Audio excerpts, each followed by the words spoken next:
नमस्कार दोस्तों, दरभंगा रॉक्स में आपका स्वागत है। दरभंगा एयरपोर्ट, पटना एयरपोर्ट और गया एयरपोर्ट, ये तीन एयरपोर्ट एक्सप्रेसवे से जुड़ने वाले हैं। जी हाँ दोस्तों, एक नया तोहफा बिहार को मिलने वाला है और इसके लिए हरी झंडी मिल चुकी है। और आज इसी की बात करेंगे कि किस तरह से बिहार का पहला एक्सप्रेसवे जो पूरी प्लानिंग से बनाया जा रहा है, वो किस तरह से दरभंगा, पटना और गया एयरपोर्ट को जोड़ देगा, और वो भी जीटी रोड से। और ये ईस्ट वेस्ट कॉरिडोर तो है ही है, लेकिन ये जो है वो दक्षिण और उत्तर कॉरिडोर बनेगा बिहार का, जो नेपाल बॉर्डर को सीधे कनेक्ट करेगा जीटी रोड से।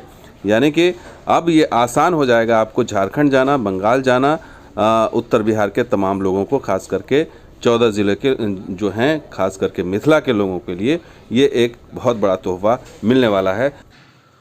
तो प्लानिंग ये है कि मगध से मिथिला को जोड़ा जाए और बिहार का पहला एक्सप्रेसवे ये काम करेगा। एक्सप्रेसवे की लगातार मांग उठती रही है और बिहार का पहला एक्सप्रेसवे बनेगा औरंगाबाद से मिथिला के जयनगर तक, और ये 271 किलोमीटर लंबा होगा।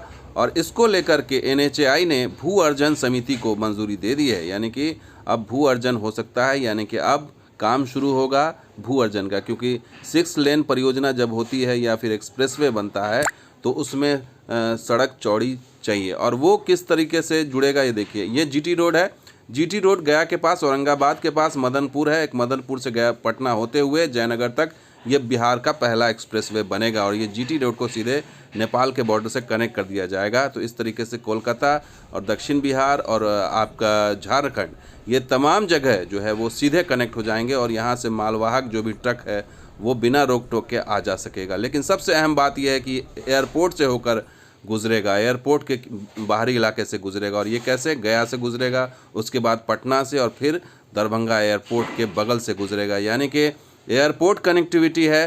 तो इससे आप अंदाज़ा लगा सकते हैं कि इस एक्सप्रेसवे की क्या अहमियत होने जा रही है। जी हाँ दोस्तों, 3 एयरपोर्ट दरभंगा, पटना और गया को ध्यान में रख करके ही ये एक्सप्रेसवे का खाका तैयार किया गया है। अब ये रूट समझ लीजिए कौन कौन ज़िले हैं।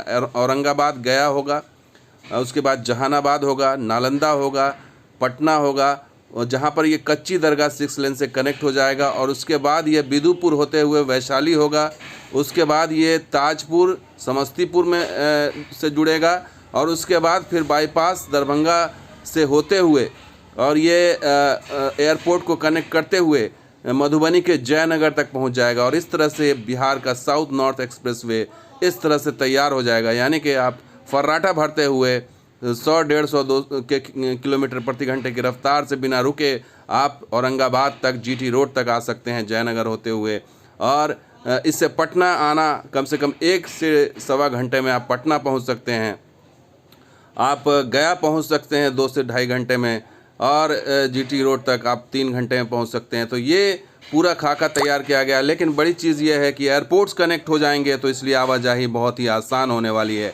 तो एयरपोर्ट्स को ध्यान में रख करके एक्सप्रेसवे बनाया जा रहा है। और ये भू अर्जन का काम अब भू अर्जन का काम शुरू होगा, क्योंकि मंजूरी मिल गई है। तो अब दरभंगा एयरपोर्ट सिर्फ दरभंगा एयरपोर्ट का सिर्फ विमान से ही फ़ायदा नहीं, बल्कि आपको आगे इसका और भी फ़ायदा होगा, आने जाने में और ज़्यादा सुविधाएं मिल सकेंगी। तो दोस्तों, ये वीडियो आपको कैसा लगा जरूर लाइक कीजिए, शेयर कीजिए, कमेंट कीजिए, सब्सक्राइब कीजिए। कुछ और वीडियो के साथ हाजिर होंगे। देखते रहिए दरभंगा रॉक्स।